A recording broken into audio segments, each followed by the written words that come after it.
மாண்புமிகு உறுப்பினர் கே நித்யானந்தன் அவர்கள். பேசுகின்ற உறுப்பினர்கள் அருள் கூர்ந்து சுருக்கமாக பேசும்படி அன்போடு கேட்டுக்கொள்கிறேன். நிறைய உறுப்பினர்கள் பேச வேண்டும், அதை கருத்தில் கொண்டு பேச நான் விரும்புகிறேன். மாண்புமிகு பேரவைத் தலைவர் அவர்களே, தமிழகத்தின் வாழ்வாதார பிரச்சனையான இந்த மேகதாது அணை விவகாரத்தில் கொங்குநாடு மக்கள் தேசிய கட்சியின் சார்பாக எங்களது வலுவான கருத்துக்களை பதிவு செய்ய கடமைப்பட்டிருக்கின்றேன். தமிழக ஆளுநர் உரையில் காவிரி டெல்டா பகுதி விவசாயிகளின் வாழ்வாதாரத்தை பாதிக்கும் இந்த திட்டத்தை தடுத்து நிறுத்த தமிழக அரசு அனைத்து சட்டப்பூர்வ நடவடிக்கைகளை எடுக்கும் என்று திட்டவட்டமாக தெரிவிப்பதை நாங்கள் வரவேற்கின்றோம். காவிரி என்பது ஒரு குறிப்பிட்ட பகுதிக்கு மட்டும் சொந்தமான நதி அல்ல.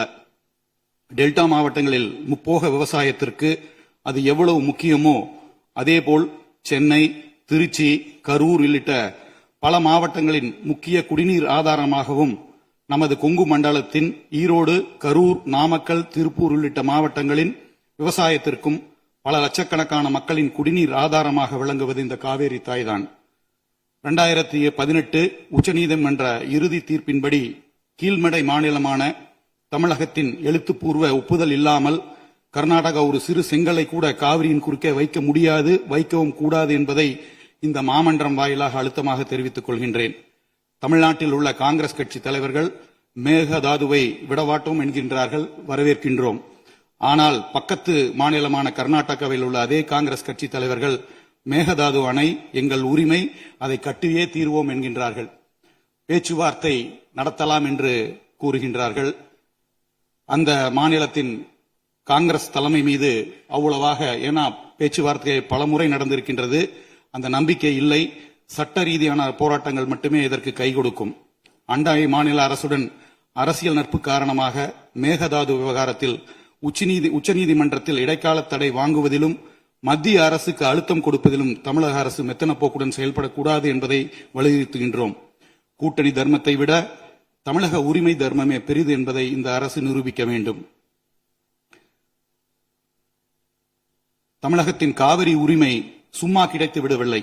நடுவர் மன்றத்தை அமைத்து இடைக்கால தீர்ப்பை பெற்றுத்தந்து உச்சநீதிமன்றத்தில் சட்ட போராட்டம் நடத்தி 2018 இறுதி தீர்ப்பை நிலைநாட்டியது அனைத்துமே முத்தமிழ் அறிஞர் கலைஞர் அவர்களும் திராவிட முன்னேற்ற கழகத்தின் ஆக்கப்பூர்வமான சட்ட போராட்டமும் தான்.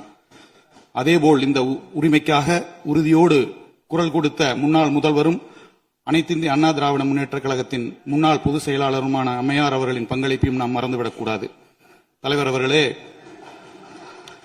கர்நாடக மாநிலம் நம் உரிமையை பறிக்கின்றது என்று பேசும் இதே வேளையில் நமது மாநில எல்லைக்குள் நமது கொங்கு மண்டல விவசாயிகளின் 60 ஆண்டு கால போராட்ட கனவும் வாழ்வாதார உரிமையுமான ஆனமலையார் நல்லாறு திட்டத்தை நிறைவேற்ற ஆளும் அரசு கேரள மாநில அரசோடு போர்க்கால அடிப்படையில் பேச்சுவார்த்தை நடத்த வேண்டும் என்பதையும் வலியுறுத்துகின்றேன்.